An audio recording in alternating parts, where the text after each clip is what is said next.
welcome to the Wright Perspective. Today, we are going back to 1991 to review an action crime movie that is definitely considered a classic, New Jack City. And the film stars Wesley Snipes, Ice-T, Alan Payne, Chris Rock, Mario Van Peebles, Judd Nelson. It's written by Thomas Lee Wright and directed by Mario Van... Everybody. Directed by Mario Van Peebles. And we're going to discuss... Janai, did you just do all that from memory? No. But did it look was like so I wasn't? seamless. It was so seamless. I was like, good gracious. That's not PBMF from high school. That's not PBMF from high school. I don't mean to shatter. I'm sorry, I didn't mean to shatter the illusion. But that was fantastic. That's so great. That's not communications from Howard. Okay. The real HU, the real HU. We do be communicating. Respect. Oh gosh. Respect. And also because I have my glasses on, you can't exactly see. I'm reading. Oh. So gotcha. In the mon. Yeah, in the mon. Oh God, so good. We're going to discuss plot and direction, characters and acting, cinematography, sound and music. All right, but first we have to introduce ourselves and we have to decide on a voting symbol that we're going to use to rate the movie at the end. And I didn't think about it. Oh man. But let's start with introductions. Okay, good. Kick us off, bro. Hi, I'm Aubrey Wright. I'm the oldest. I'm Genia Wright. I'm the middle. I'm Brittany Wright, and I'm the youngest. That was so unnecessary. I'm really happy for the people who are tuning in on audio and not watching this on YouTube. I actually feel bad because they won't get to see Brittany. They need relishing. To see. No, Brittany relishing. Go to YouTube. Go to YouTube. She just enjoys this baby thing just a little too much. Go to the YouTube. What voting symbol are we going to use, y'all? I mean, a crack rock. No, sis. No, Brittany. I'm actually on board because y'all, we cannot do crack rocks. I just want at the end for you to say it gets 3 crack rocks. If we like it all, if we all like it. All right, hold on. I was on board. I was on board until Brittany said you get 3 crack rocks. Right. Now it doesn't sound good anymore. Like, cause I was thinking, because we talked about it when we were doing The Wire. Yes. But this one is really about crack. Like it's about crack. It is about crack. And you know what? You know what? I have one. Okay. I just want you to know, Brittany, this is about to be real corny. It's going to be something like Janai be like, well, I think we should do 3 bricks because the building was made of bricks. You can't have the building with. Well, now I feel discouraged. I need to hear what your idea was. I need to hear. Police officer with glasses on because Ice-T was undercover. I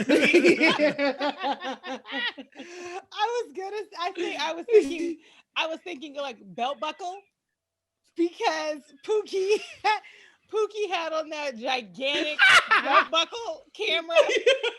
You never disappoint. You never disappoint. That's a really important, prop. Yeah. We're gonna just go ahead and move past that. I got it. So I'm cracking so bad my ass is I don't think it's gonna be better than belt buckle. I got it. But Janaya, your belt. Listen, this is the one. This is what we should use. It should be the Africa medallion, the African leather medallion. Because remember at the end, it's very reminiscent of the 80s too.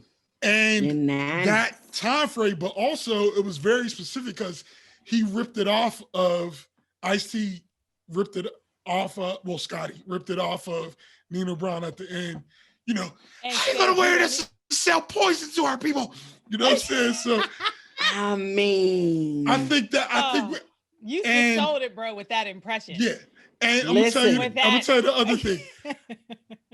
I wish it comes back because that was an awesome fashion item that was very representative of the time. Oh yeah. listen. Bro, I feel like you've just placed a challenge because I know it's out there. So many of these Black businesses right now are focused on accessories that are celebrating Blackness. And so, bro, challenge accepted. To find that necklace, get I one already for know all where three of us. it is. Yeah. Listen. I The know Caribbean Village in Monroeville Mall. I know this is highly irregular. Okay. I need you all to keep talking for 30 seconds and I'm going to be right back. I need you to fill it in for 30 seconds. Can you do that? Okay, This is no highly problem. irregular. We're off script. Listen, Got it? All right, be right back. listen. Okay, no problem. This is what we can do. Yeah. Well, sis, you did you could really actually see the start- necklace? Did you really see the necklace? Well, And- you know what? I didn't because I wasn't specifically looking for it. Right. But she has all kinds of stuff at that place. Yeah. Like she's where I brought my green hat for for your Erica my Badu Lux cap. Yeah, Yes. for Erica Badu. So Well, she you know has what? all kinds of stuff. She has crystals and everything. Yeah, They're and gonna be selling beef patties soon. As soon as Aubrey said that, when he started talking about that necklace, it did take me right back to that time period. Absolutely. You know, I feel It's like saying cross colors. Yes, Mhm. exactly. And I just remember those leather medallions, and then some of them were Mhm. fancy. They actually like the actual Africa symbol was red, black, and green. Yes. You know, Yes. so no, I think this could very well be better than belt buckle. I think so. I love that.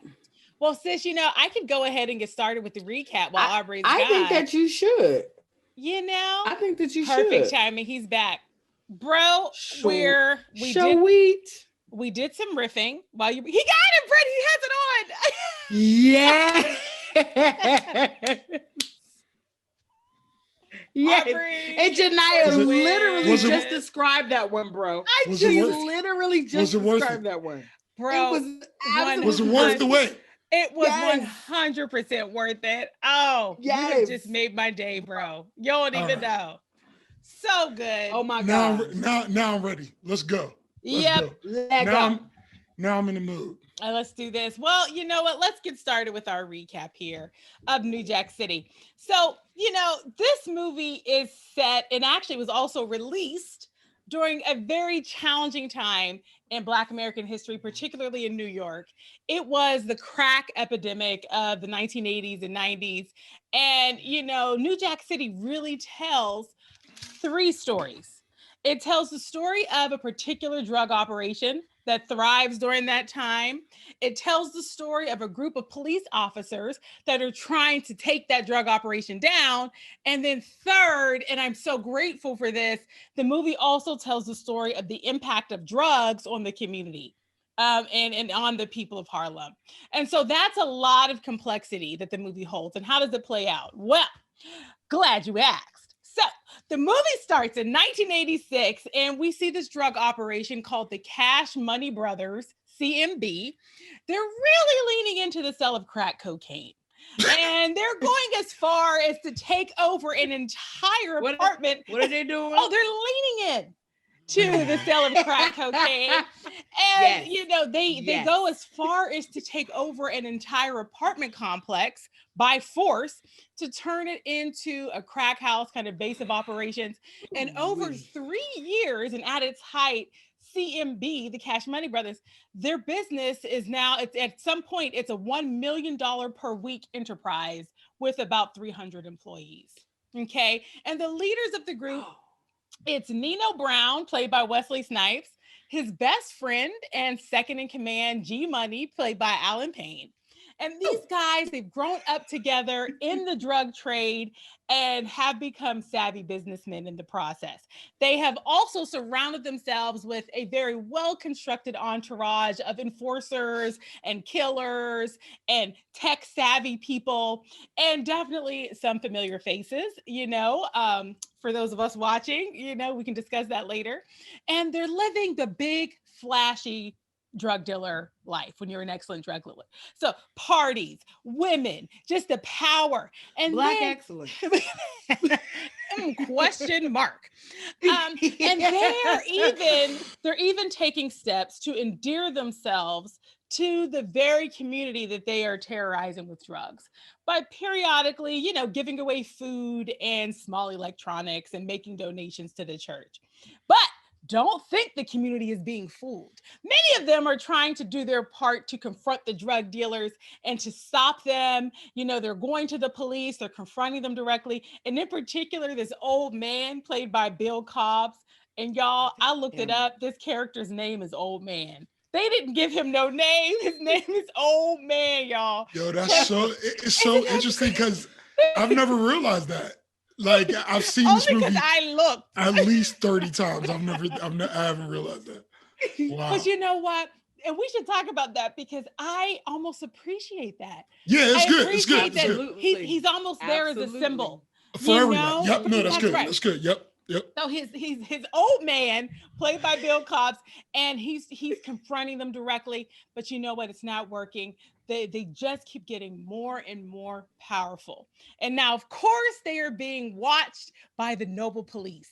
The police are watching this happen, and we have a couple that are hell-bent on taking CMB out. Scotty Appleton, played by Ice-T. Judd Nelson, played Nick Peretti, played by Judd Nelson.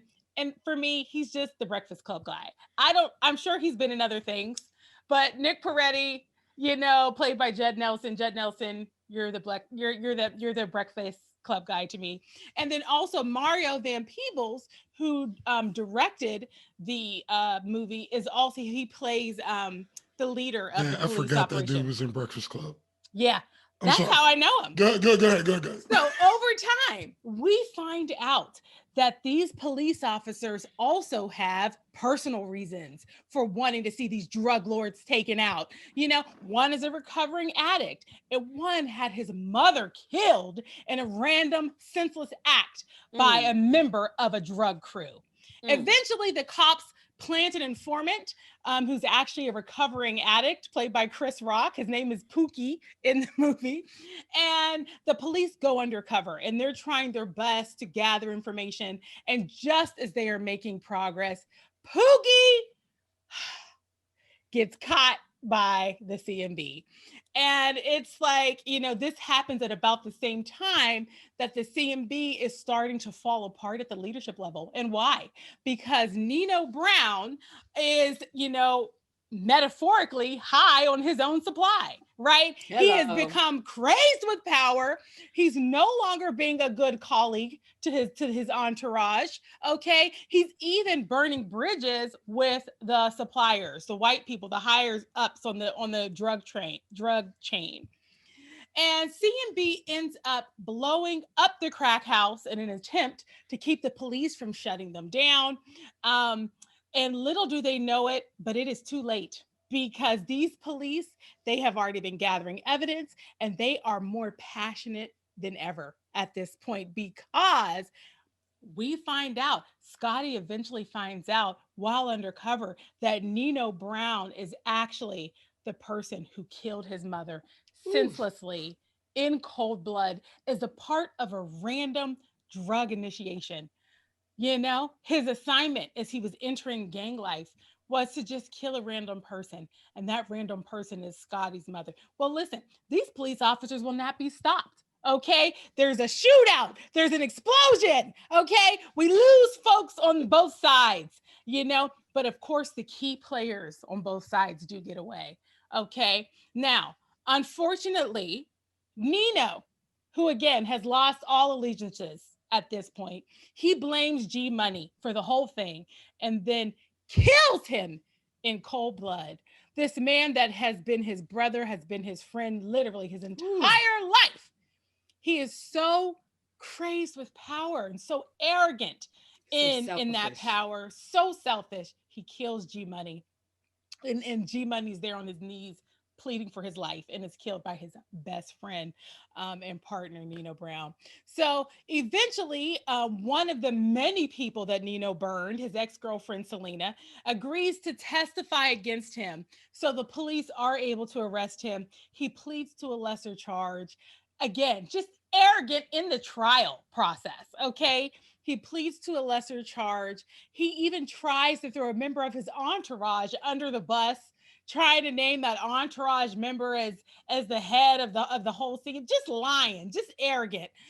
He pleads to this lesser charge, and the police, of course, are livid. Okay, because the justice system has failed yet again. Okay, and they had many opportunities to just kill him. They could have killed them. They could have killed these drug leaders, but they wanted to do the right thing in terms of leveraging the system to take them out the right way. And so they are angry, full of resentment. And the system has failed. But don't worry, okay? Because maybe the system failed, but the community is not going to fail, okay? Because guess what? Old man, right there in the courthouse, he shoots Nino Brown dead. And then if that gunshot wasn't enough, we see Nino Brown fall floors and floors, crashing to his death. So many down. He falls down, just, had to be 3 or 4 floors. I don't know, in the courthouse. And he is crushed and shot, and he's now dead. And so, as the viewers, you're there at the end of this movie. You're feeling so many emotions. Okay, you're angry. Okay, you're heartbroken. You're relieved. Okay, there's so many emotions. And then right as the movie is wrapping, the directors, they put a wonderful message right at the end of the movie where they're kind of like, yeah, this was a fictional story, but there are plenty of real Nino Browns out there that need to be brought to justice. So stay vigilant, people. I'm paraphrasing, but that's basically what it said. And y'all, that's how Brittany, did it have that on your version that you watched? That blurb at the end? It did. It didn't have it on mine. And I on the one I watched, and I was looking for it. Whoa. And I like it was, and I rewinded a couple times. I'm like, am I going crazy? Because I know. Miss it? So because and then I went on YouTube. I was like, I know I'm not crazy. Yeah. Just so I can see it. But yeah, I feel like for that movie, that's just the great cap off of. You have to have that. Oh, well, I think that it pulls it in that yes, this is an exaggerated version. Mm-hmm. Obviously, we don't have a lot of circumstances where somebody's literally taking over a building. That's not in that way. Not in that, but it happens just with an equal amount of just damage, but it's just not in that way. And I think that the way, and of course, like the court case wouldn't have resolved that fast, And I think what they were trying to say is like, look, yes, this is a fantastic story, a big, sensationalized story, but please believe all of it is rooted in truth of what's happening right now. And I just felt like that was just the icing, the cherry on the top of the cake. So good. It makes, when you said that part, Janai, just really making sure to emphasize that he failed. Okay. It made me think of Sounds of Blackness in that song where they're like, the bigger they are, the harder they fall. Yes! You ain't as tough as you think you are. Whoa. Like just being Nino Brown, you're supposed to be this big drug dealer doing all this different stuff. You're killing people, you're stabbing people in the hand that's on your team. And then as soon as you get caught, you break the code. You immediately break the code. The things that we know as people who don't do the code, right? You break this code and say, oh, he did it, he was in it. You're not as tough as you think you are. Right. And you know what? And that's what made this movie. They showed that complexity. You know, that Mhm. complexity of like, so even when I was writing the recap, you have this instinct to say good guys and bad guys, right?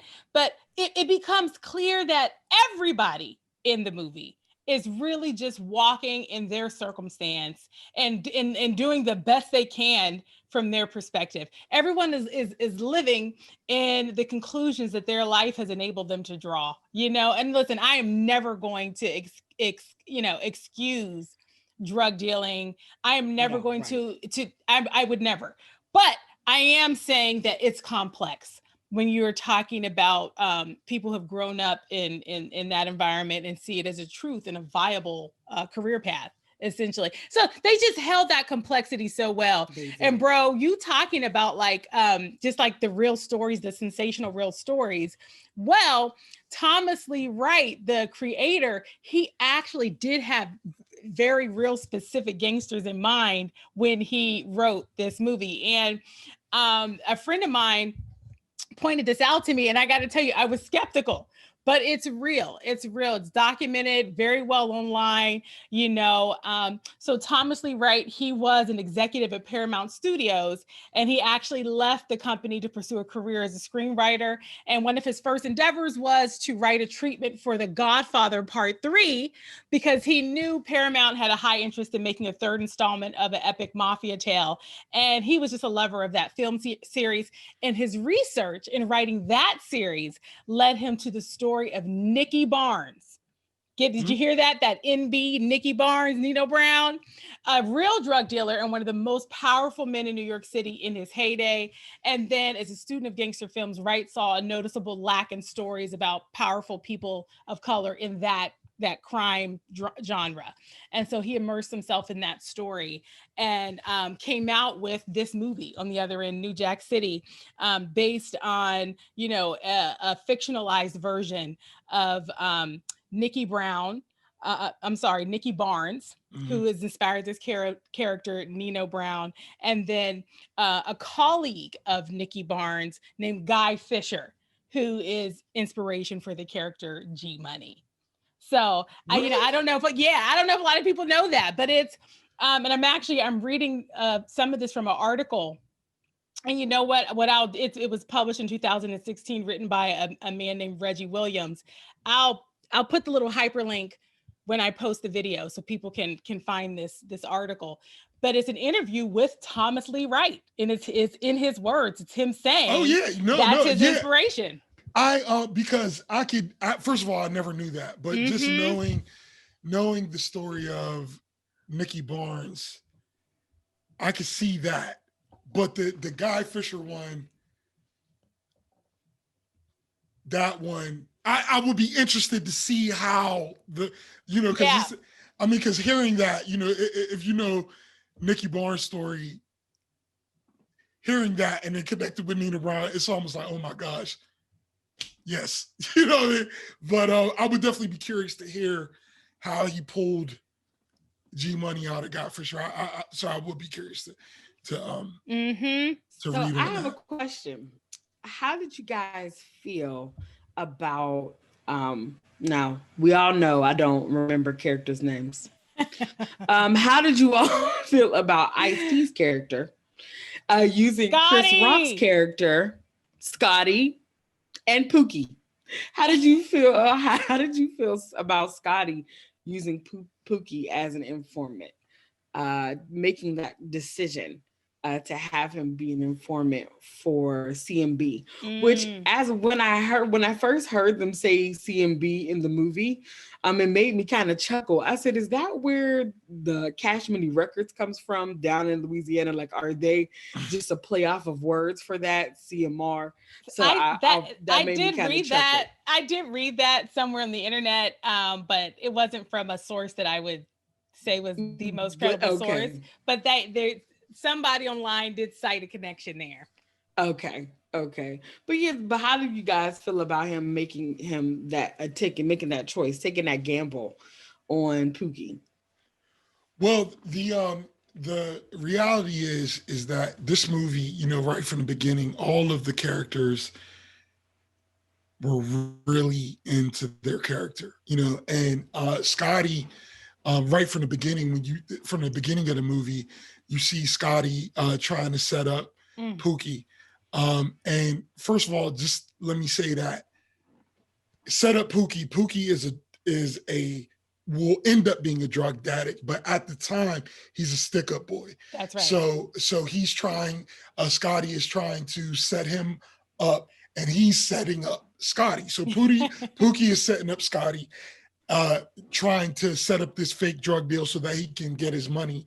And Scotty is setting up Pookie to arrest him for trying to buy drugs. Right. And so it ends up being a foot chase, which ends up being a bicycle chase because Pookie grabs a bike and starts riding away from him. Let me tell you something. Pookie would have got away from me. As soon as he got that bike, I said, well. It was tired. Listen, Scotty was driven by passion. That adrenaline that's was the point. That's the point that I'm saying is that when these characters are introduced, you could tell how they are in a war. You can kind of tell that from the beginning. Like, yep. I mean, we're like you said, we don't need to discuss good and bad sides, but we can say that there are sides. Mm-hmm. There are sides. There are definitely sides in this war, and I believe that there was so much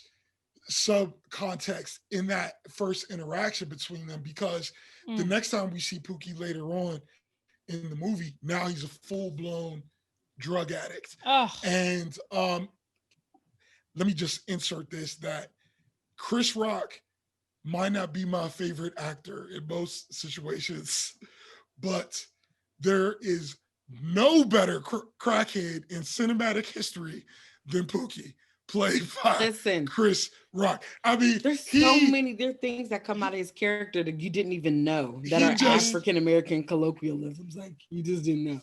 He just nailed it. And he had the physiology because back then he was so skinny. And he just really nailed it. But so the and also and it was in it and he and this is when you know something's well written. We didn't have to spend a lot of time with him, but to understand that he was just a boy who grew up in the neighborhood, a young man. He was a stick-up boy, a product of his environment. And you're all somehow in just one scene, they endeared us to him as he was running away from the police. I don't know how they did it. So by the time he becomes hooked on drugs, your heart is broken for him because you are somehow already endeared. And like knowing now, you kind of can see, knowing everything we know now, you can see the progression without them even showing it. That's right. Who knows? Because he got shot during that initial setup. So maybe he had some painkillers. Right. Maybe they weren't available anymore. Maybe, he started with something to try to ease that pain, and then it just, put him into the place where he ended up in this domino effect of being where he ended up being. So I'm just saying, I think that since his story was so tragic, that his story was representative of so much that Scotty really felt like this is a war.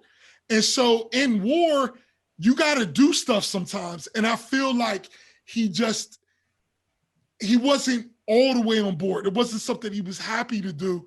But it's like, we're at war. So when you're at war, you got to do things that are risky. How else are we going to get in here?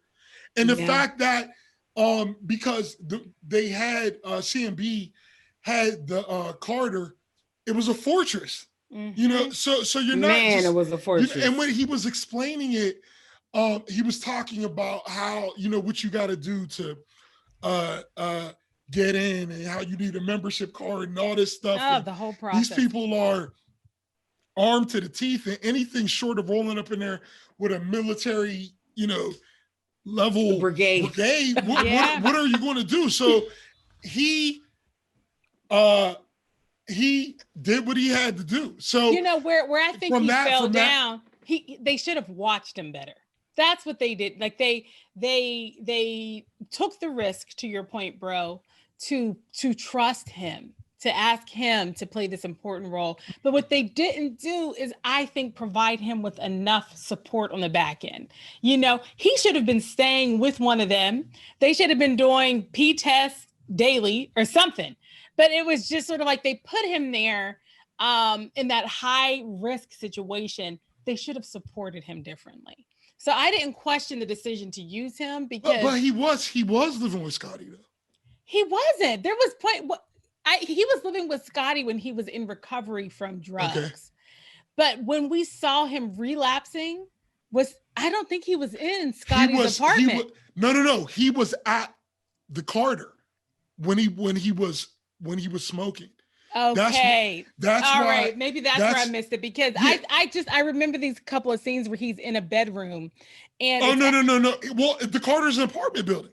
Okay, so this is happening in the Carter. Got it. Okay. Because that's how he was still high.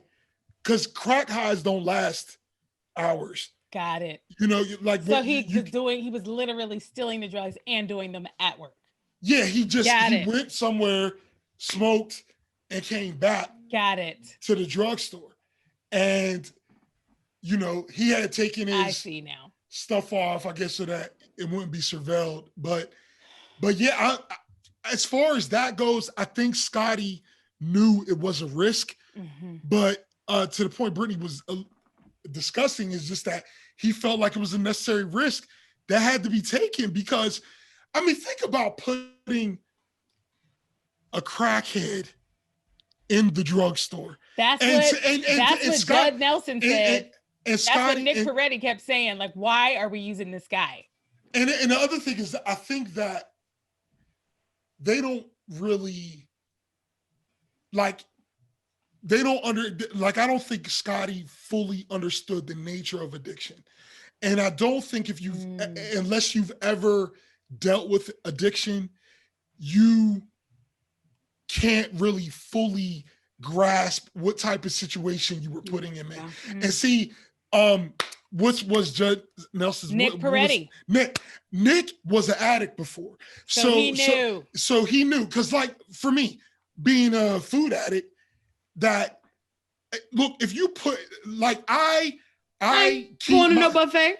I can't work at Dunkin' Donuts. That's for sure. They'd fire me after day one because I'd there's the entire inventory. There's no way, and I could walk in the way that you deal with that. There's certain circumstances you don't put yourself in. That's right. If you're trying to master it, because if you put me in a room filled with things that I like to eat, I might last a few minutes, but I'm just letting you know that it was start.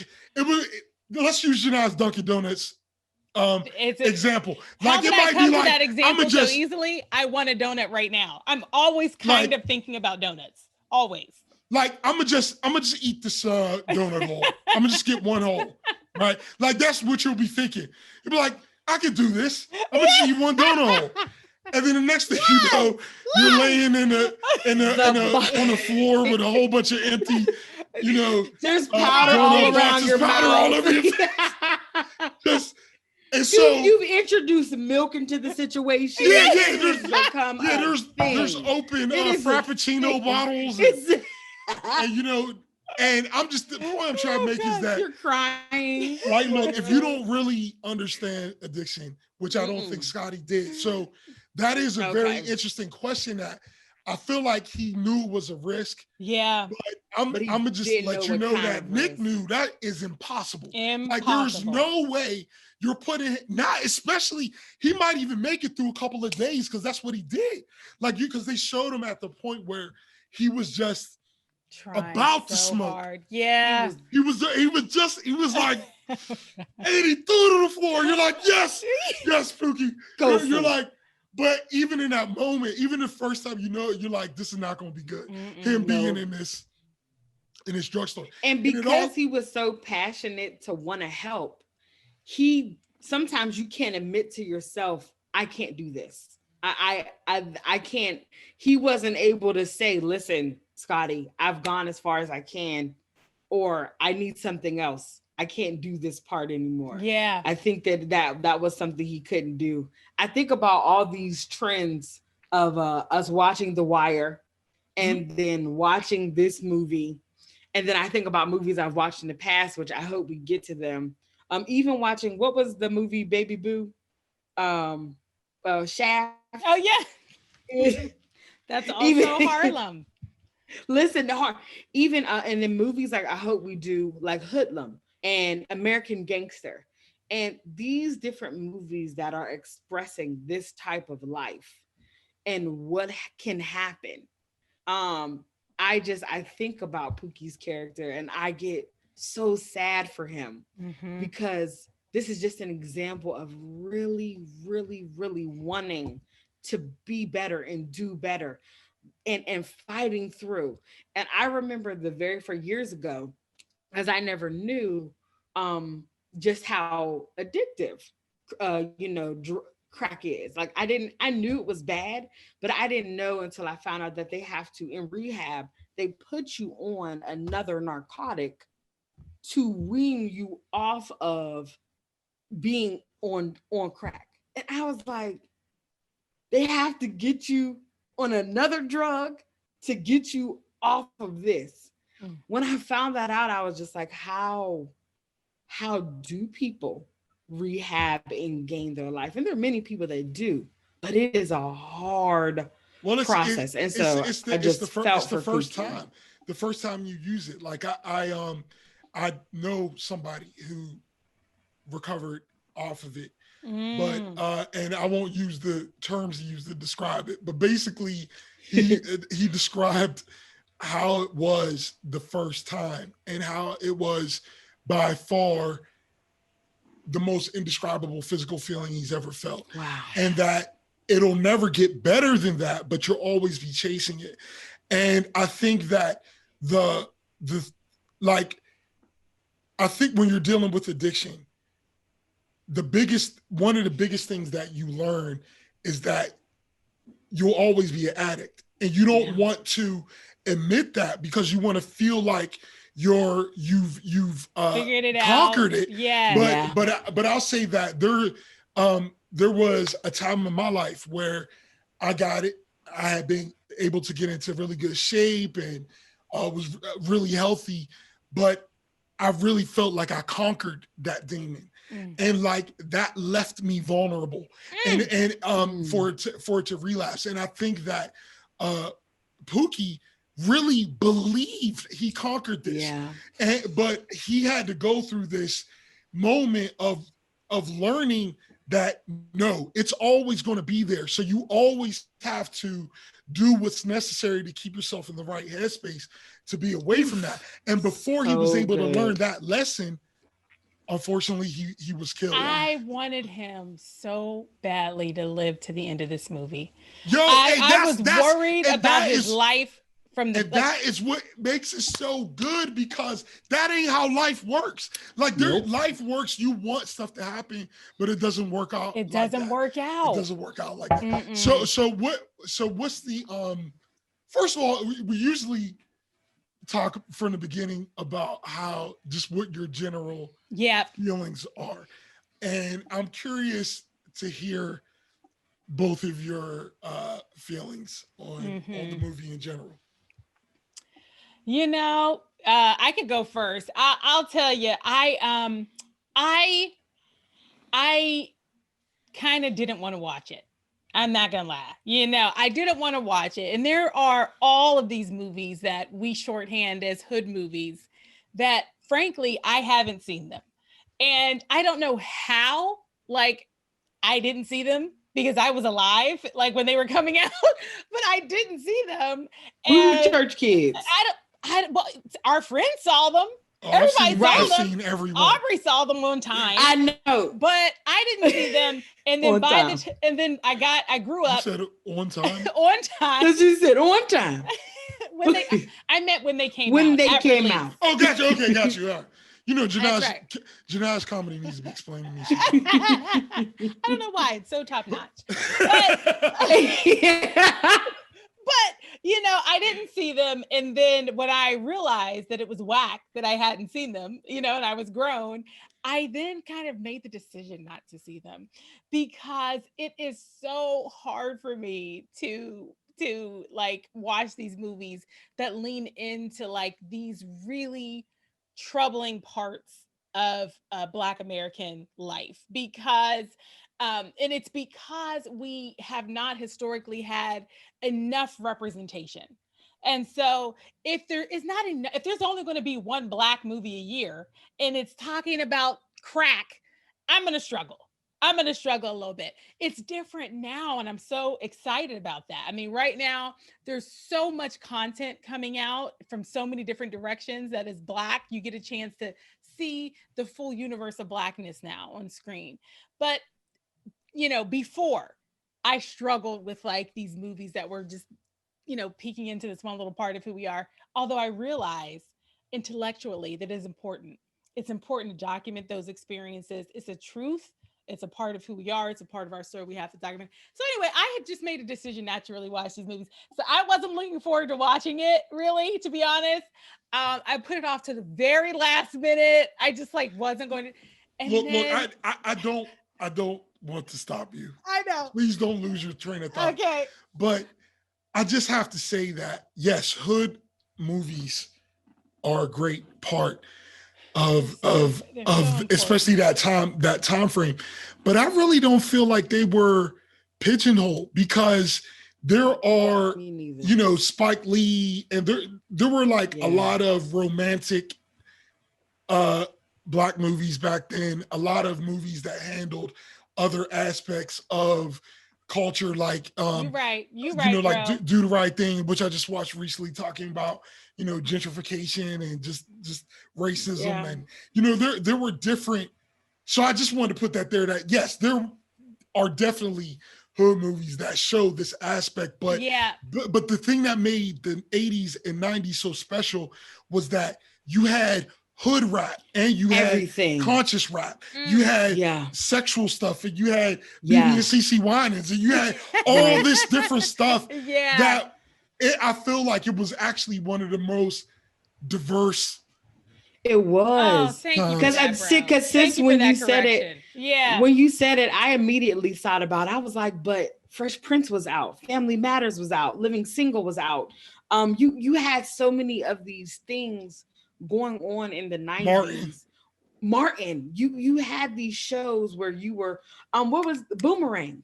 You had these another good one, these shows that were coming out, and Boomerang. I don't want to cut you off, but I'm just saying Boomerang was a good example because that is showing the movie wasn't about the Black people just happened to be in positions of power, but it wasn't about that. And so and it was all Black people everywhere. We need to put that on our list. We need. No doubt that has to be on the list. I really feel that well. And what I'm saying is, but the movie was about other stuff, and they just happened to be in power. Right. You know? So when you said it, that's the first thing I thought. I was like, man, there was such a balanced perspective that was happening in these time frames when we were growing up. So where now, I think that's why sometimes we, as people who grew up in the 80s and 90s, we see what's happening and we're like, what is it all reality TV and everybody is beating each other up? Do we only have Blackish right now and Insecure? Like, is that it? Yeah. All right, but we were terrible. We were terrible to Janaya. So Janaya, you didn't want to watch the movie, but you watched it. That's where we were. Yes, I want to thank you all for that correction, as I was misstating history.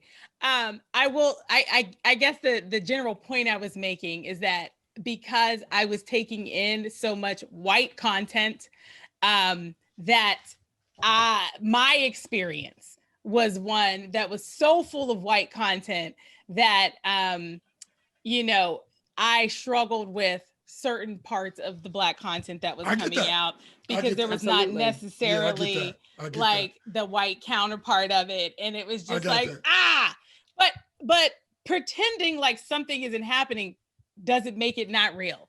You know, Gotcha. and so I think that there was a good period in life where the things that made me so angry. I mean, even now, I struggle to watch the news. Y'all know that. Me Like, too. I actually have a hard time watching news and like keeping up what's going on in the world because I just hate it. I just hate the way that the news is reported. So anyway, so The way sometimes news is I like reported in America, to in be the clear, United States of America. in 'Cause some other outlets, places in the news is majority of not- outlets. Yeah, Even it's in not like that America, in some we in many have some countries. responsible outlets. It's the majority. Mhm. So anyway, all that to say, I had made a decision not to watch it. Was not looking forward to it really, and I was so pleasantly surprised. The movie was just it not only in my perspective was it well done, in terms of like the actual way it looked and felt and was written, but the actual kind of like complexity of the story that they were telling.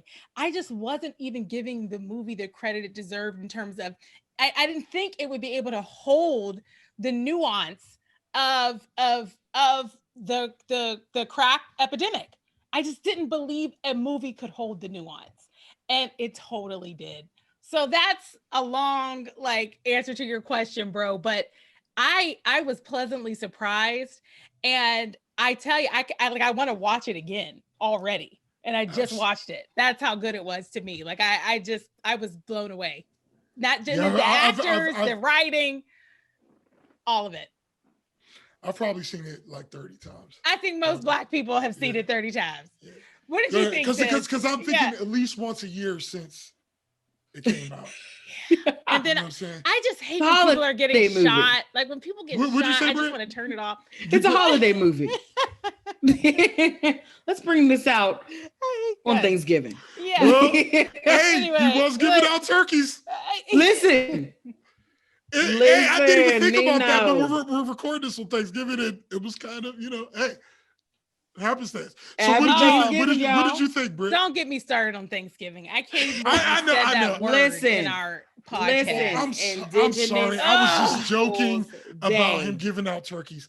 Please, Indigenous I wasn't. Peoples Day. I'm good. Happy last Even Thursday of I know. November. I say wasn't- happy last long Thursday of weekend. November. I say happy long weekend to I'm folks. so- That's Happy all I last can Thursday of remember. November. I was talking That's always about, Happy Turkey about Day. him. Oh, I was sickening. talking about him giving out turkeys. I wasn't trying to make Happy Turkey Day. a political statement one way or the other. But it is apologize. political. But it is. But I wasn't. Brittany, I what say did you happy think Turkey. about the movie? I say Happy Turkey Day to everybody all the time. People are like, oh, Happy Thanksgiving. Can I'm we like, agree Happy that Turkey Day. I say that happy is long weekend. a because- very important discussion to be had? What's not Another long time. weekend for me? Another I time. work Friday and Saturday. Well, can we say that's a different discussion It is. for a different day? It is. So, Brittany, so what did you think?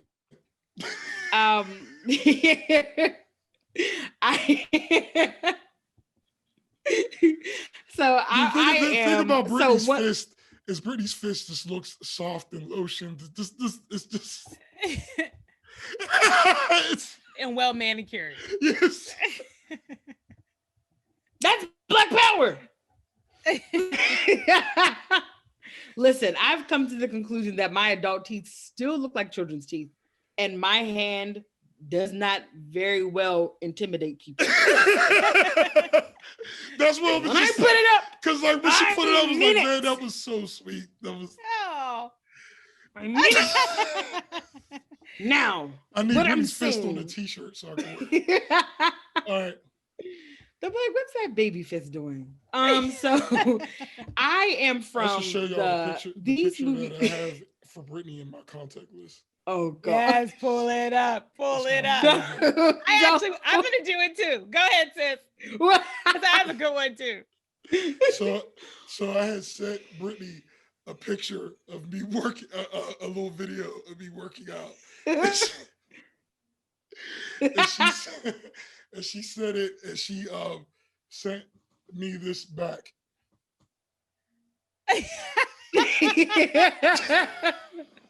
And it just makes me so happy every time I see it. Here's mine. It's me. Oh! Look at us in our matching little pink outfits and matching pink hair bows. I haven't seen every picture that's So ever good. existed, That's at least, but even without having seen it, that's at least in top 5 cutest pictures ever taken. I'm pretty Even sure. though I haven't, it's probably the most, but I know it's at least top 5. That's a rational Our statement for you to make. Our parents used to make sure that Janiyah and I were matching all the time. And This went why well Aubrey didn't get into in on high it? school. This was Right. well into Why high we school. we didn't make Aubrey get in on it? I don't like that. I don't like it. We had, Okay. I told you, we talked about in the last podcast, we had different upbringings. But we do have pictures, and I'm gonna put We one do got a on, couple. I'm gonna put Yeah. one on the video before I put this on YouTube of one where we're all in coordinating red and white. Where Oh, Aubrey yes. has on like a little Put We red were that talking tie. about that since you Put have that to make up. a flash on the Because screen right that now. is- I'm gonna put it on. You got to put it up. That I is am. the worst picture. That's awful. It is. That we're is the so worst cute. picture We're in cute. our family history. Oh, You but gotta we put it up. match. We are 'Cause look, coordinated. Look, We you look got to so put it up. cute. And I'm gonna tell you, I remember taking that picture, and when you see it, I look the most ridiculous out of all of us. And so The- resentful. And the in his reason why I face. look ridiculous is because I had my glasses on, and they were trying to fix the flash in my glasses, so I kept having to make these weird head angles so that to minimize the flash. It was the Oh, it's 80s. going in The YouTube. technology hadn't evolved. But anyway, Brittany, we are so bad today. What is We're going on? not on it. We're not We're on not it. on it today. Uh-uh. Brittany, I think That's we're on. all right. We're on. We're Brittany, being Brittany. ourselves. We have Why? good 'Cause days it's and the bad right days. perspective. Yeah. it is the right perspective. So, and then, So, Brittany, what did you feel? Please continue. And we are focused. I will tell Completely. you because these movies came out when I was like 5. So when all of these hood movies came out, I was too young to even know that they were coming out or to appreciate them. And so, but when I got into high school, this is the time that I should have been watching them, and quote unquote, right? And I just didn't, because for me, I was a church kid and they were rated R. And the most I was doing was getting my friends to record music videos for me and sneaking them. And so shout out to VHS. I just love That's you. my life. That's my life, and I'm sticking to I it. just love. And just love so- you. Now I'm just picturing Brittany And Comic View. in a room quietly watching a bootleg recording. Y'all, wait. Okay, all right, go ahead. Something happened that I had the photo. I had to just pull Why it are up you- right now. oh my god! What? I What is forgot I had already scanned it. So this is the picture of us This in our picture is matching so red and bad. white. Where is Brittany even looking? Brittany's looking at a completely different. I'm looking at the camera because y'all were looking off to the side, baby. That's I what knew you it was did in about the 80s. me. In the 80s, you're supposed to go. I was ahead of my time. I already knew I was going to be No, a I'm model. sorry. I know we have It was moved like, on. Brittany, I look know. at the camera. Look, Yes. the It just hit ballies- me. It the hit me that ballies. I already had scanned them, and I have so many of them. Yeah. So We I had to look just so do it. cute. I'm Oh my sorry. God. We look so cute. Listen, Refocus. shout out to Aubrey's box part. That You was called a had rock a little ham. Nino Brown going on there. No, that was called a rock ham. We're not focused. Okay. on, Rakim. I'm sorry. Not bad. Yep. Speaking of the We mess. are back focused now. I'm gonna tell you that we are back focused. We sure are. Brittany, Sorry. what So- are your thoughts? So coming with that mindset, I'm someone that watches BET often. So I would always see parts of these types of movies. Yes, that's my there thing. were Little certain pieces. things, though, exactly. There were certain things though that I didn't know came out of this movie. Like Rick Ross has a line in his song. I'm like, Pookie, that be controlling me. And I'm like, oh, got it now. It's connecting. Okay. And you hear these things, or like how Tyler Perry has said often as Medea, like he has this part where he's like, rockabye baby. And I'm like, that's so funny. And now I But know did you why like it's even it? more funny. Yeah. Right. But no, this is what I'm talking about. Like, Building. It was building to it, bro. right. So this is what I'm talking about. Like, I didn't know that all these things came out of I this love movie. this so much. I love And it. so when I was watching it, I was like, I appreciate this movie before I even appreciated it. Wow, But I will tell you that's this. crazy. That's crazy because you So many little quotes. right, got you. But I will tell you this. I literally was getting sick when I saw Chris Rock going through his rehabilitation and getting off of the drugs. It literally, I felt my stomach hurting. And I was just like, what is this? But it was watching him, it made me so sad that he has to go through this. And then it made me think about, because so Genia is level 87 Black Power, right? I am probably level 32. And so I'm not quite up there just yet. There's some things I'm like, okay. Like I'll say the N word. She doesn't like that. But it's much higher than 87. Probably 132. And so I at 32%. Y'all ever said to me. Me at 32%, I watched this and it made me frustrated to think about so many things that have happened in our community that have been out of our control. And it just watching it, and then to see these Black men want power so bad because it's been stripped from them. It's been taken from them. Our narrative in this country was never meant for us to have any type of power. It was never meant for that.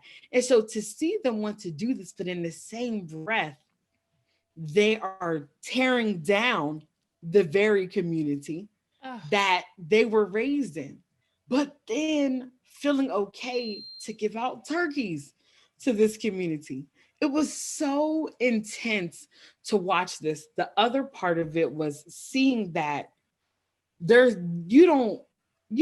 people can be paid to do things, but you don't realize how many people, if you give them money, how they will neglect morals, they will neglect ethic, they will neglect all these different things just to have money.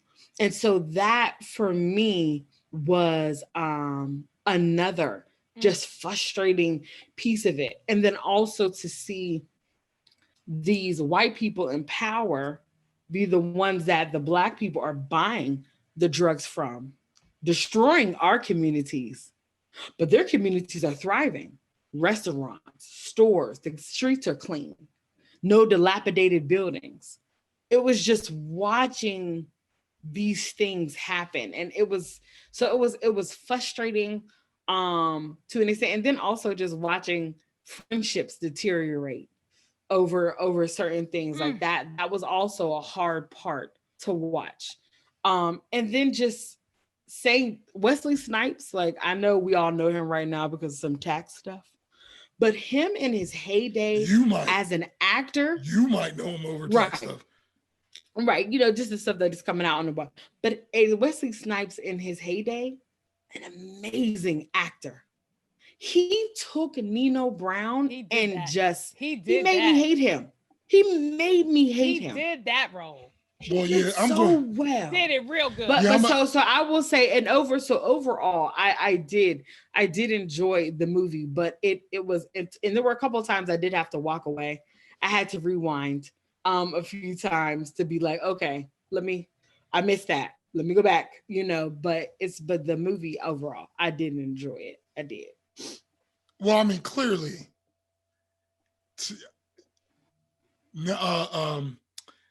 New Jack City to me is just a masterpiece. It really is. I agree. And I, from the beginning, every actor was so invested into the role. But the reason why Wesley Snipes is a method actor, which means that he's a little crazy. A genius and crazy kind of thin line. It's a thin line a lot of times. They live in the same apartment. They are at least in the same apartment. Yeah. At least bare minimum. They are roommates. Bare minimum the same hotel with a joint. Sleeping head to toe. With adjoining rooms. Bed. With adjoining rooms. That's right. With adjoining but the thing is that you can see in this role. Like they talk about when he did Blade, which is another one of my favorite movies that like everybody had to call him Blade on the set. And so at first you think like, man, actor got to be thrown off to do something like that. But I'm gonna tell you, when you see it produce results like New Jack City, you get it. Because when you're watching him, man, like the whole movie, everybody did their thing. But I'm just saying, so the acting is fantastic. The way, matter of fact, let's talk about that. Like, is that okay to talk about the actors? Let's do it, bro. Let's segue. So I normally would love to save this for last, but Brittany brought it up, so I just want to talk about. I want to talk about it now, about how well Wesley Snipes did. I want to talk about it now. He became Nino Brown, and I'm gonna tell you. And you might not. I obviously as a dark-skinned guy growing up in the 80s, right? You know what I'm saying? Especially in Pittsburgh, it was, you know, like women would describe guys like who were interracial, like he's mixed, like it was a positive explanation, you know, description included in how this guy's being described. You know what I'm saying? Colorism in our community. Hello. You know, and I mean, good hair, that kind of stuff was still popping. And it is what it is. But Wesley, I truly feel shifted culture in that movie. Because like when he came out, I believe he started what I call the dark-skinned guy renaissance. Because when he was just such a powerful person. And like, I feel, and I joke about this with my light-skinned homeboys, like, look, I feel like you can zero it down to the moment when he stabbed Christopher Williams in the head. And he was like, I never liked you anyway, pretty motherfucker. I was like, oh, like, get to the light-skinned man. It was like after that, everything changed. It was just like, you know, because after that, you know, now being dark skinned was a good, you know what I mean? We had our dark skinned dudes, you know what I'm saying? That character, he did such a good job. And I'm just saying, like, to be a character that's involved in being able to actually shift culture, because he changed what it was to be like, you know, a hardcore. Yeah. And the other thing I feel like he played well was just that dichotomy of being, see, the thing is that you look at, Janiyah spoke about it earlier, everybody's just playing out their circumstance. You're living in your context, and man. What I'm saying is if you put if you put Nino Brown into a circumstance and he was raised somewhere else, he still would have been a sociopath, but he would have been a CEO. Because a lot of people who reach high levels are sociopaths, because they're willing to do whatever it takes. Whatever it takes, they will do to move forward. And he just did a phenomenal job. And you know what else is a universal story is the arrogance and the selfishness that can bring a person to that top place of power can be the very thing that brings them down. You know, bring them all the way down. And I actually have a quote here. This is actually, this is a quote from the writer, and it's in that same article where he's talking about just that relationship between Nikki Barnes and Nino Brown and G Money and Guy Fisher. He says, part of what traveled from Nikki to Nino was G Money. There was a real person named Guy Fisher, Nikki's right-hand man. One of the great William Shakespeare plays I've always loved was Othello. Jealousy was the downfall of the main character, the green-eyed monster. Most of all, I liked Iago, the lieutenant, who would whisper into your ear and play to your insecurities. I would say Nino Brown's arc was very similar to Nikki Barnes's rise and fall, although in the early drafts, I tried to get more into the fact that he'd just been released from prison, and then it goes on. But in New Jack, you come to see Wesley Snipes and you see Nino already in power, already doing anything to kind of maintain that space. And I thought it was to play the complexity of being able to be someone that the audience is both rooting for and hating, someone that you can identify with, because opportunity is opportunity, and when it's in front of you, there's something right about seizing it. But there is also, and then you're also at the beginning, there's something about that, those people that are around Nino and the way that he's like galvanizing his little entourage, his little community of there's, I can't remember what the chant was. It's something about brotherhood. Yeah. Am I my brother's keeper? And there's just like, there's something that you are enjoying about the way that that leadership arc starts with Nino. There's something in it that you're appreciating. You're like, he's doing a really good job of getting those drug dealers organized. There's something like you're appreciating that charisma. That's the word I'm trying to find.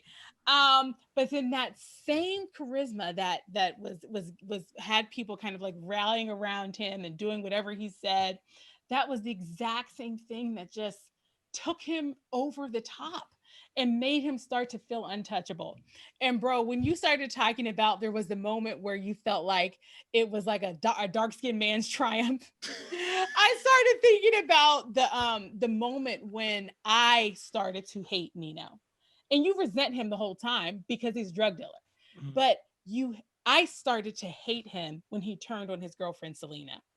Because there's something, you always want bad guys to like, and again, I don't like you know what I'm talking about, but there's always, the redemption is always in the intimate moment, right? Yeah. It's like, all right, you've made these choices and you have this persona that's activating in a certain way, but in the intimate space is where you're supposed to be able to see the truth. More vulnerable. There's a kindness.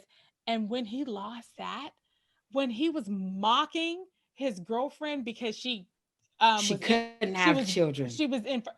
I just said, you know what? This man has crossed over, and all of that was drawing us to him. All of that charisma, all that natural leadership ability. We see now that it was really just.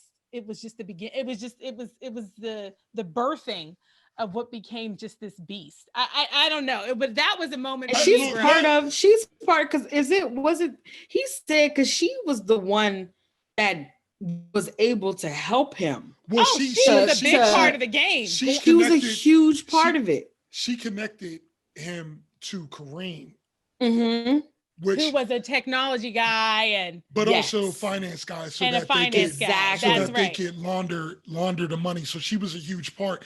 And I'm gonna tell you, there are a couple of scenes that he got into.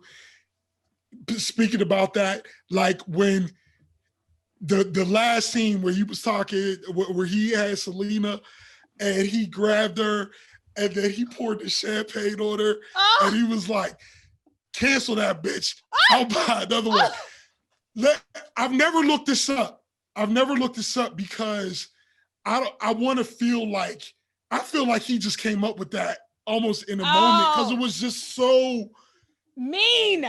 It was so mean. So evil. Bro, I wonder if that was written or if that was him and his I wonder, and I never want to look it up because I don't even want to know. It just felt like it just felt like he was so and even though it's one of the worst lines in terms of being mean, it's one of the best lines in terms of just being a line in a movie. Mm-hmm. And I'm gonna tell you, that scene and the scene where he shot G Money. Oh, you know what? I'm going to my with tears in his eyes. I was like, Brittany, I said, you have the nerve to be sad. You know what? But that's Brittany. It's the complexity. But that's what it was. Because to me, the two best crying scenes that I've ever seen is definitely Glory with Denzel Washington when he was getting whipped, and this scene with Nino and G Money, because I've never seen Glory. Look, put it on the list. Put on the list. I'm afraid to see but it's going to be rough. I know, that's the thing. But you can see the reason why I love that scene with Nino and G Money is because without even dialogue, like Janai said, you saw him progressively becoming more and more of a monster. It's worse. But in that scene, you could see the monster doing battle to take over. That's you can right. see like after this moment, he's going to be no all the turning way back. one way or the other. And you can see it was such a fight. Like there was even a moment where he slightly put the gun down. Yeah. Yep. He slightly. And it was both of them. Now listen, G Money didn't have that same issue of being a sociopath. He didn't have that, but he was also, there was arrogance in that was playing a part in the way that he was showing up as well. And he named that in that scene. Okay, here's the notes I took. I don't know if they're exactly right, but here's what I had. I have G Money and Nino Brown on the bridge. What happened to my brother's keeper? You embarrassed me, man, in front of all those people. That's G Money talking about his ego as he's sitting there. He treated me like I was spineless. I love you, man. Keisha dead. Da man dead. Let's do us, man. Let's go back the way it was. Am I my brother's keeper? Yes, I am, Wesley Snipes said, and then shot G Money right in the head. That's when I started crying. I was crying on that scene. I don't know if I mean, he said back, am I my brother's keeper? Yes, I am. And then shot G Money, pleading for his best friend, his brother, really, on his knees, pleading for his life. You know, challenging him to recall the good times. What about everything we've been through? What about our vision? We're supposed to be in this together, good or bad. You know, we're brothers. And he says, yeah, you know, we are, but you're dead. You're dead to me. You're dead. And then he killed. Brittany, how did that scene handle? I'm about to start crying right now. It's hard to even think about. It's like it affects my whole mood. I can't even deal. You know, I was really sad, but as you guys were just sitting here thinking about it, I almost feel like Nino Brown did G Money a service by killing him. And listen, what I say, the reason why I say that is because I think somewhere Nino Brown knew he would never be able to do right by G Money. He would never be able to go back to that person. And so there would have been some type of war and wedge between them to where eventually somebody was going to have to take somebody out. But almost is to keep G Money from being, I mean, and again, I don't like the fact that he killed him. That was horrible. Like I do remember watching that like, okay, they'll run away and become drug dealers somewhere else. Like it was a fairy tale ending in my head. Oh, right. They're going to start another drug game somewhere. And when he shot him, I was like, okay, all right. He's dead now. But as you all were just talking, it just made me think about that. Like, did he do him a service by killing him? Because that's an interesting question, sis. That's an interesting. What's your reaction to that, bro? As someone who's seen the movie at least 31 times. Right? Like, I mean, you can't do somebody a service by killing them.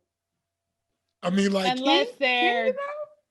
I think you can make an argument about doing somebody a service by killing them if they are in pain, if there is a but in this case, you're right. So let's say there is a scenario where there are scenarios there is mercy in killing, where there's mercy, yes.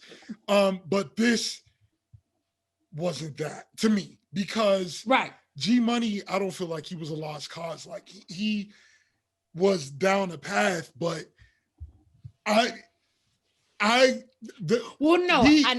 in his life, but just in terms of their friendship. That's what I'm thinking of when I say that. Like he did a service killing him because their friendship would never be the same.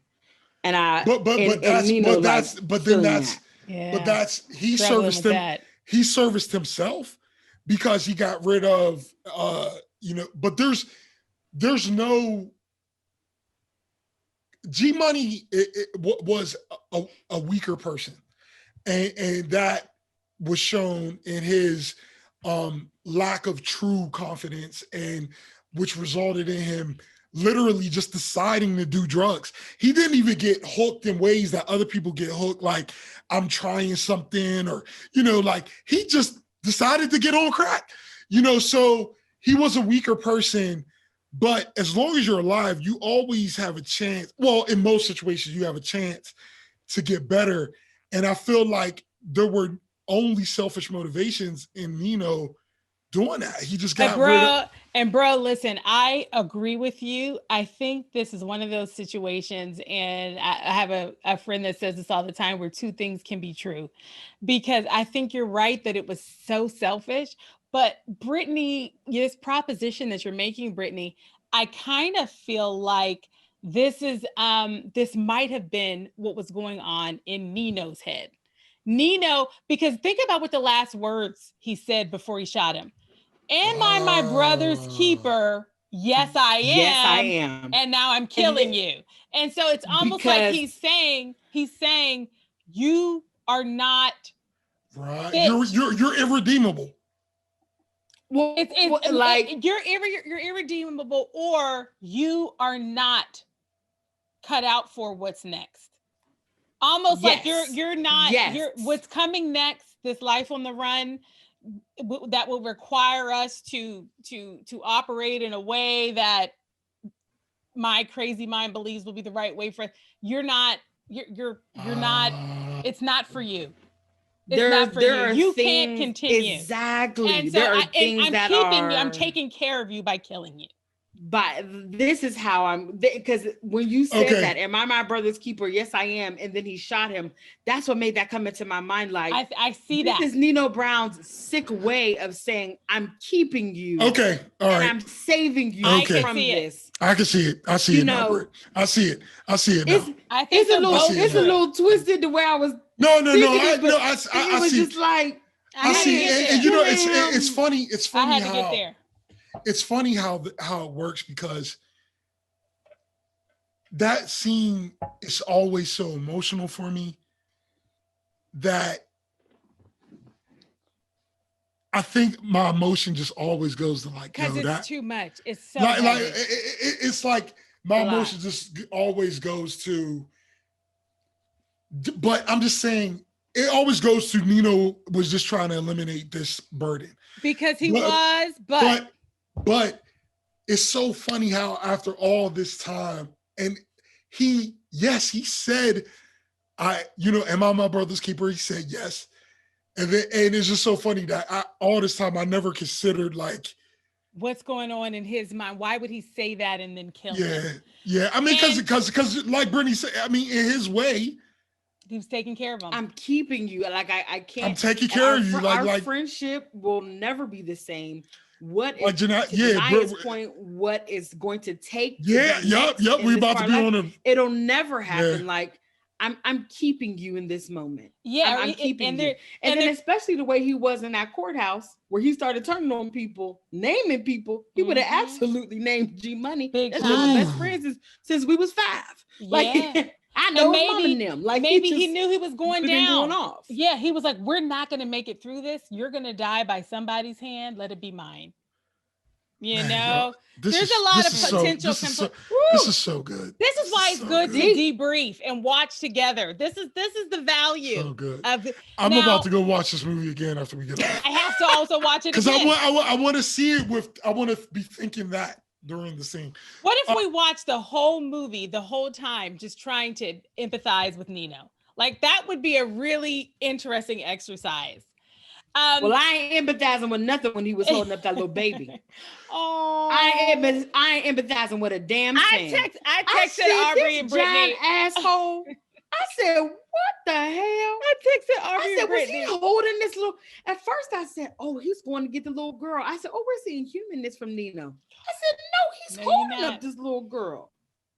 I was like, okay. Yeah, that was that was a bold decision. That was awful. And I'm saying as a movie, that was a bold decision, and I respect it because but they it's just to show his level. They need to show the level of his. Another part that he came up with, or was that in the movie?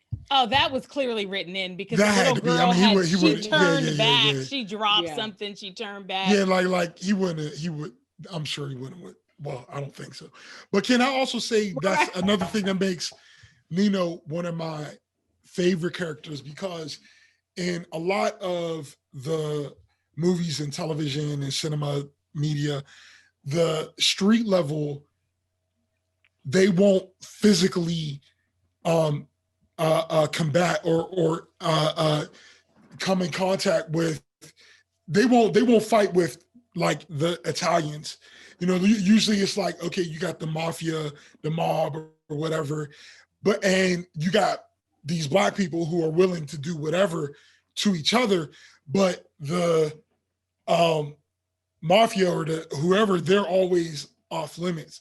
And I thought that it was interesting that not only is Nino willing to do whatever, obviously within his own community, but you don't have to respect somebody in a good way, but you can respect, like I respect poison. Like, you know, it's not saying it's good, but I respect that this can kill me.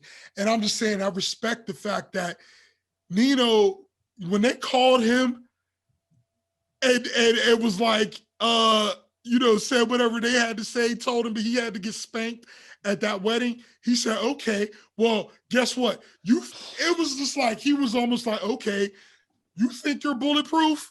Let me quickly re-educate you. And as a matter of fact, I'm gonna do this myself. And that goes to show though how far gone he was, because at the end of the day, there were only so many of those pipelines. Now, again, it's like, I hate and resent, like, it's so angering even as we talk about the reality of how drugs are actually getting into Black communities, that it's not Black people benefiting the most. We know that. It's like, anyway, I'm resisting urge to like go on tangent about like white people as the owners and gatekeepers of everything and us running around the basketball court. But anyway, so it's like, as a businessman, you don't kill a pipeline. And so he had gone so far off the deep end in terms of just that arrogance that he wasn't even thinking, you know what, me killing this pipeline, literally killing them, it makes me more dependent on another pipeline. And so as from a business perspective, it's like you're let me interject on that one, because the beef was that he was no longer relying on them. But bro, he had, I can't remember, it was like he had gone from the attack, that's right, to the proof. But bro, now he would never be able to go back. Do you see what I'm saying? He's now made himself more dependent on the Peruvian pipeline. Whereas he could have walked away from one pipeline in a way that, bro, he killed them. No, but listen. But leading up to it, bringing me a doll with a noose around the neck. You don't respect me. But they weren't gonna let him go. Oh, they were gonna kill him? Yes, they came to the wedding to kill him. That's what the wedding was for. Oh, that's right. They were gonna kill him. They weren't gonna let him go. And then in retaliation, they killed them. He got on a motorcycle and killed them. Exactly. Killed them good too. Took out 10 of them, 11 of them. Listen, when he killed the top guy, I said yes. That was the only time I'm saying I respect it. He shouldn't have been sitting on the sidewalk. Because if you remember when they first came to him and he said, you know, you cut us out of our 10%, he told him, like, listen, we are self-contained now. And that's what started the whole beef. Thank you for this. Yes, you're right. Yeah. Got it. Yeah. Well, they didn't like that. They didn't Go ahead, Jenna. I was going to say, while we're on the actors and the characters, we can maybe just quickly call out these other actors that we have been saying their character names. So for example, Da Da Da Man was played by Bill Nunn, aka the police officer from Sister Act. We had, everybody knows who Bill Cobbs is. Or Radio Raheem. Or Radio Raheem. That's right. Y'all saw. Wait, the character's name was Da Da Da Man? Yeah. No, it's Da Da Man. I don't know where Janelle got this extra The duh. third duh. Okay. It's the Da Da Man because he stuttered. So Okay, it's the Da Da Man. Listen, well, I love the fact that was so genuine because in our community, that's just stuff we do. Yeah, that's your nickname now. Bill Cosby talks about it. He was like, to the world, your mother, when you come out, you're named this, but to the world, they name you Cockroach. Like this is what's happening. Your name is Da Da Da Man. Hold on. Yeah. Your mama didn't name you that. Hold on. Before we get too far, both of you have seen Do the Right Thing? I have seen everything Spike Lee has ever done. I've seen He's someone that I have carefully watched. Spike Lee bits and pieces.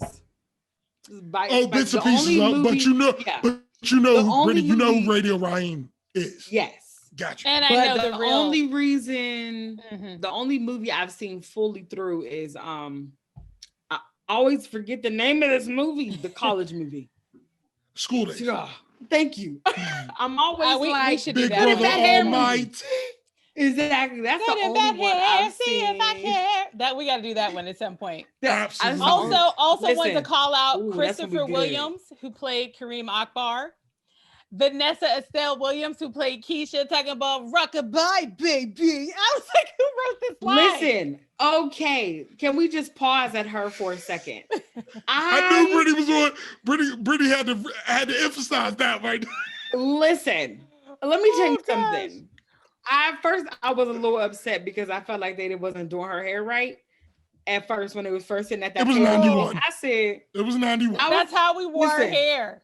But no, I was looking at her compared to Michelle, however you say her name. I was looking at her in comparison and I said, okay, they could have done something different. But finally, her hair was done whenever they was doing whatever. And I was like, all right, fine. But knowing her initially as in the flames, like that's how that's right. Knowing her from the Cosby. She'll be my companion. She'll be my companion. So be it. Knowing her as that. Brittany, you just blew my brain off. You didn't make that connection, bro. I have never. How could you not make that connection, bro? You're so wrong for that. That's because I'm thinking to myself, this is my introduction to Vanessa, right? This is my introduction to her. And then the next part from her was when she was playing this in the Soul Food series. That's what I'm like. Black, little black movie roles here and there. But then to go back to this being probably one of her first major roles, I was like, that was crazy for me. Such a great actress. Yeah. She's so good. And she I'm does happy not for get her. Enough shine. I'm happy that she was able to pivot and show some diversity in her. Yes. She has that range. Listen, she has that range. And I think as well, to Aubrey's point about being dark-skinned, for her to have this type of career, to be able to show this type of diversity in her acting as a dark-skinned Black woman, I think is just so amazing. Yep. So I loved her. And I loved her being this, kind of ride or die. She's an enforcer, right? And even around this, woman's rights type thing, like she's an enforcer. Like you need me to do what? And then even seeing her die in a way that was honorable for a gangster. I love that they had a woman in that role. Yes. It's kind of like Snoop. Thank you. Like Snoop. And there were multiple times in this movie where I was thinking about stuff that I was giving The Wire credit for as being like innovative. And I'm like, oh, clearly this movie did it first. And one of them was having a woman in that leadership role in the inner ring, in the inner circle. Can we talk about the man? And she was gangster too, like so gangster. Because our first introduction when she rolled up and shot the Rasta, And then, you know, G Money's like, that's a blow. When I tell you I wasn't expecting that, I said, like, oh, I thought they were just about to, you know, hey, you stop doing what you're doing. Hey, you woodchuck, stop checking my wood. Like, I thought that was she shot him in the head. In front of people, right on the streets. In broad daylight. Also, there was Michael Michelle, who played Selena Thomas. We had, and y'all, I couldn't believe Nick Ashford playing Reverend Oates. Okay. And then they had some people in there being themselves. Like Keith Sweat was a singer. Fava Flav was a DJ. They had Troop in there being singers. Guy. Yep. Guy, you know. So and that's, you know, that spills us right over into the cinematography. Let's go to that. Too. Seeing Gerald Levert was so like, oh my gosh. Yo, and that scene. All right. That scene with them singing that a cappella while it's overlapped with the them taking over the Carter. And you know what's so interesting to me about that song that I felt like is just so perfect. In that song, they're talking about how the love of money is the root of all evil. Thank you. But the song is used so often to speak to making money in a positive way. So it's just it was the perfect song for this because the song is about, for the love of money, the bad stuff. You talk about all the bad stuff, but every time somebody wants to come out and be introduced and be seen as somebody who's making a lot of money, you hear that music. Yeah.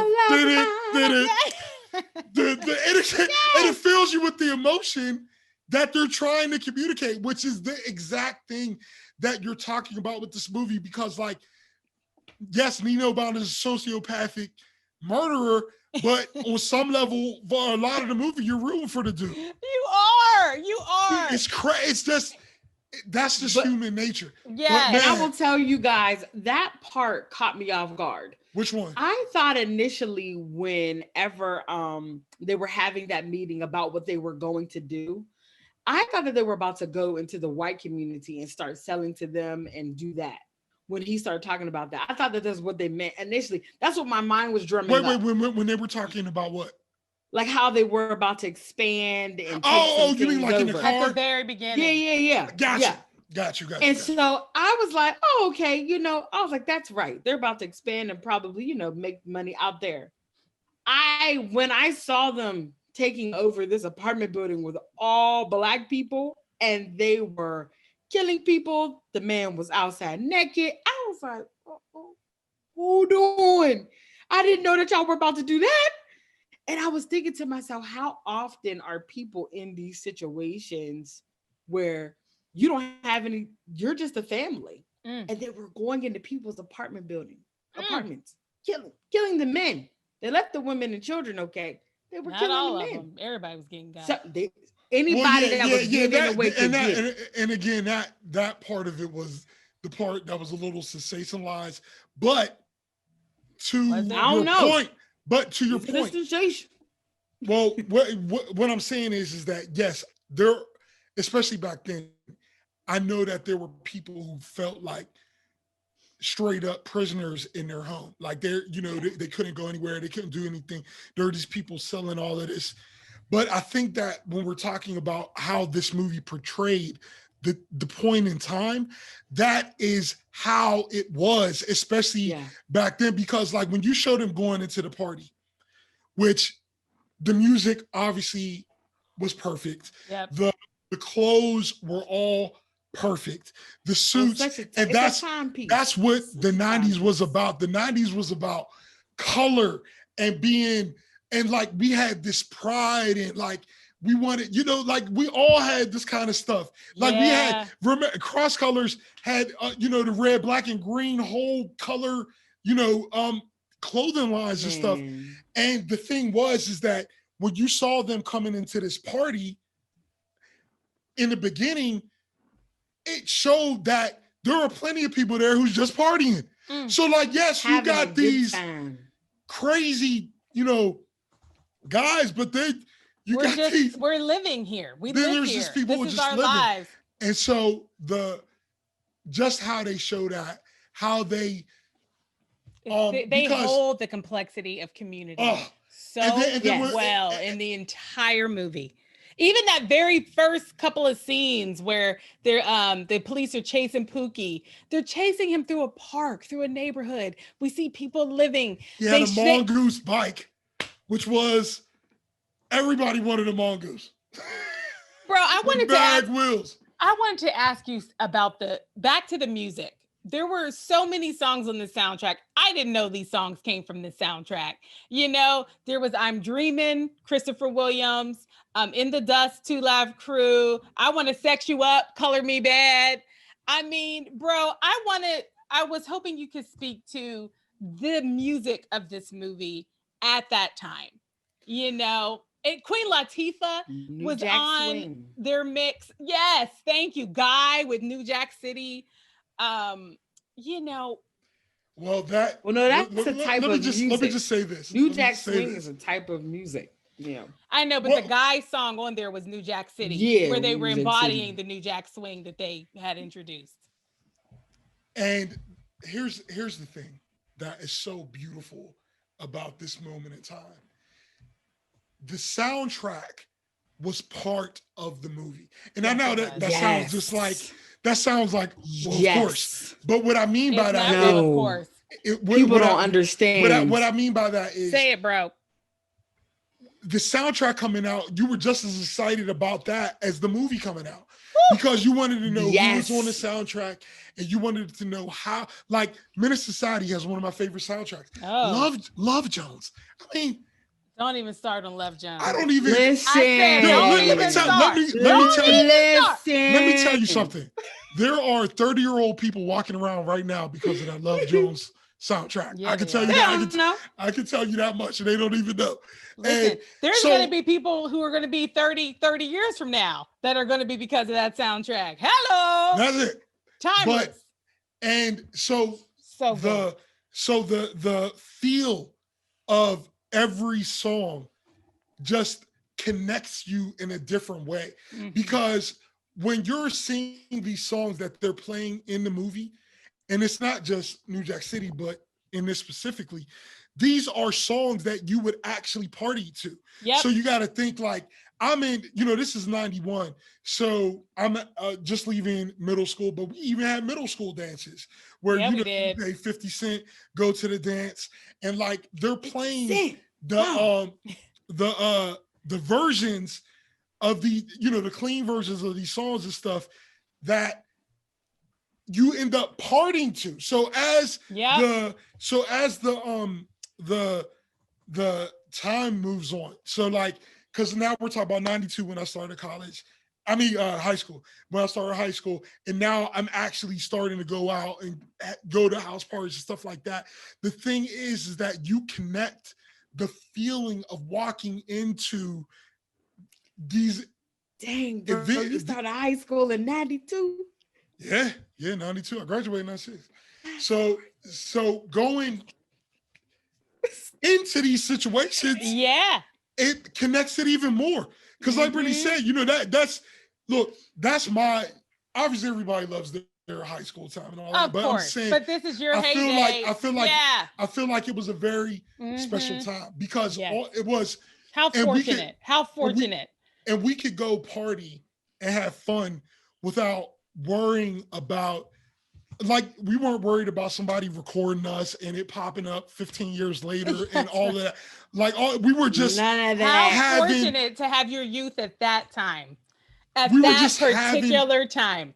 I'm very, because I do feel like it was the last generation that we were the last generation that had everything.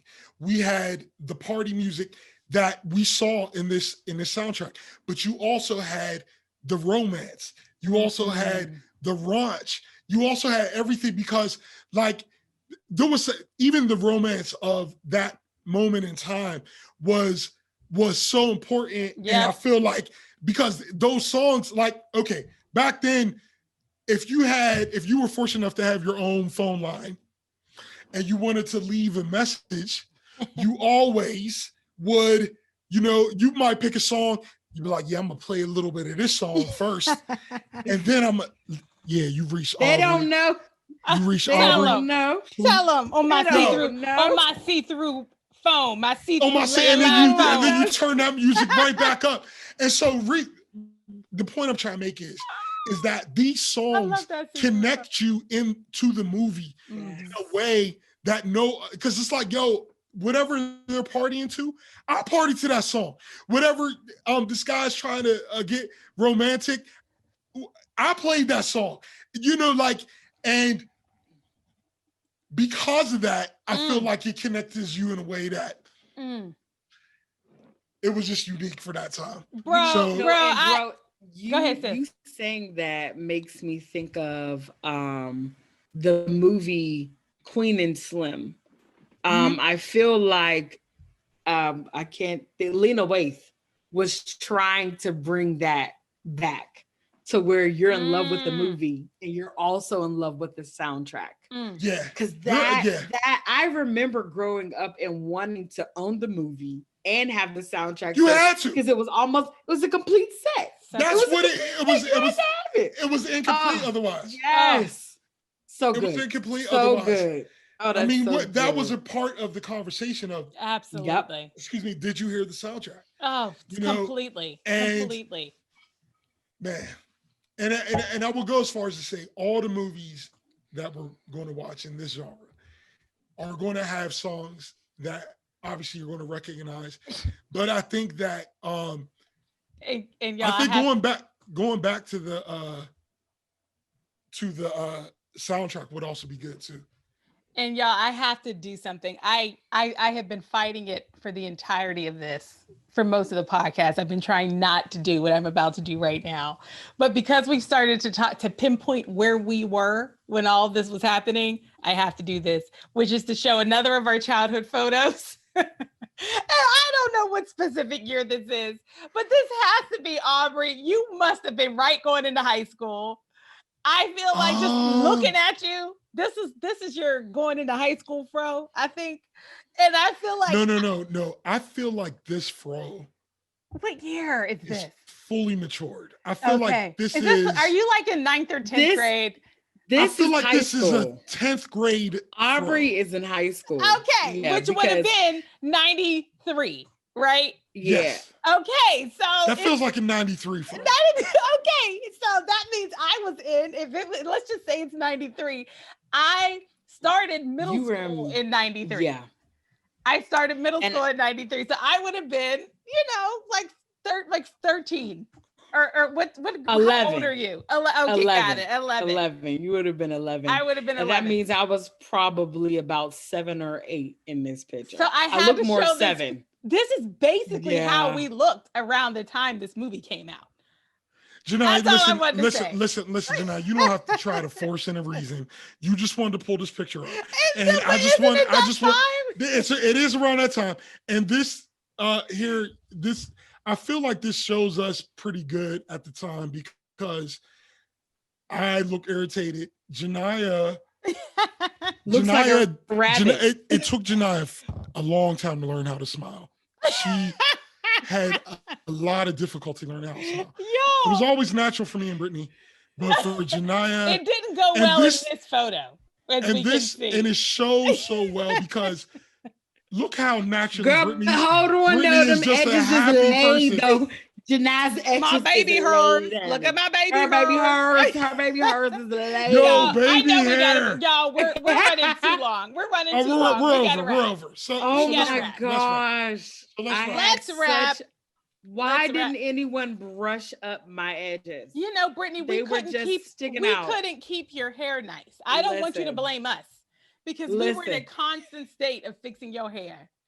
I don't know what you were doing.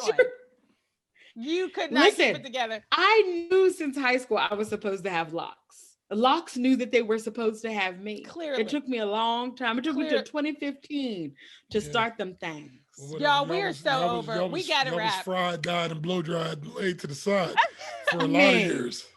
Hot comb. All right, let's wrap it up, G. Let's wrap. Y'all, any other closing thought? I feel like we hit No, all no, the no. categories. I mean, we could talk definitely for another hour. So let us wrap. Bro, sis, does this movie get your leather African medallion necklace? Kick us off, bro. That's all I got to say right there. That's a yes. That's a yes. All I gotta say. Yes. Yeah, I also will give this movie my African leather medallion necklace. 100%. Fist up, Janai. You got. That's how we got to end. Put your fist back up. I was pulling up my shirt. Like that works. That works. I just happen to have laundry here that's been freshly washed. I don't have my medallion. Oh, I don't have any black power things around me right now. Genia, would you like me to make you mad real quick at the end of this podcast?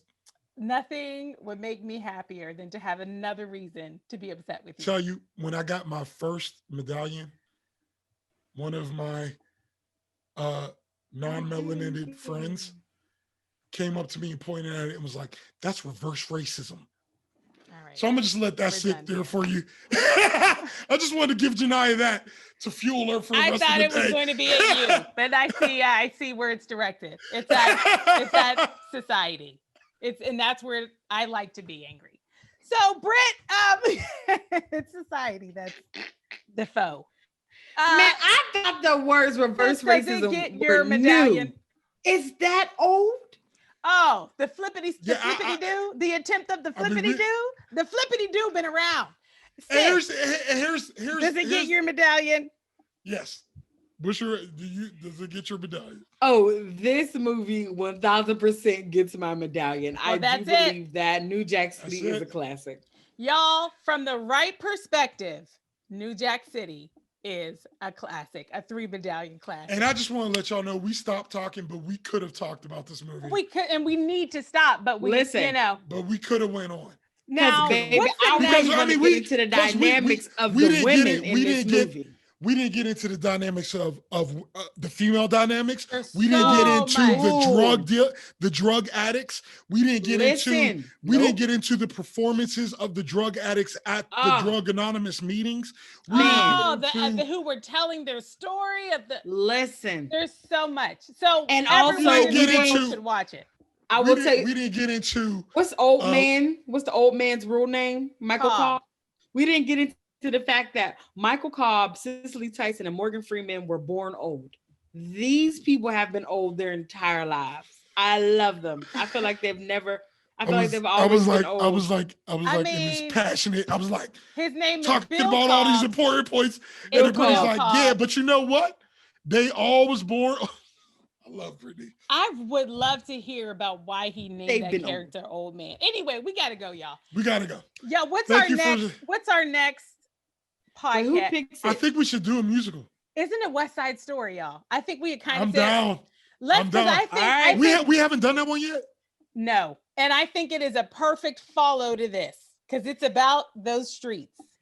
It's about. Let me tell you something. But with pointed toes. With choreography. Let me tell you something. It's if Bob Fosse was in the streets. I love West Side Story. And that's our next one. I'm not even waiting. I'm just gonna go watch it right now. Yeah, get ready, y'all, for the musical. I might watch it twice. We're gonna watch West Side Story. Let me tell you something. If y'all can't stomach us talking about like anything that's like racism or stuff like that, we cannot get in. Don't watch West Side Story because I'm going in. You know what, y'all? We may have to really think about theme outfits for that podcast. Anyway, we'll get into it. Yeah, Please, thank you for listening, y'all. This has been the Wright Perspective. Yay! Bye. Bye.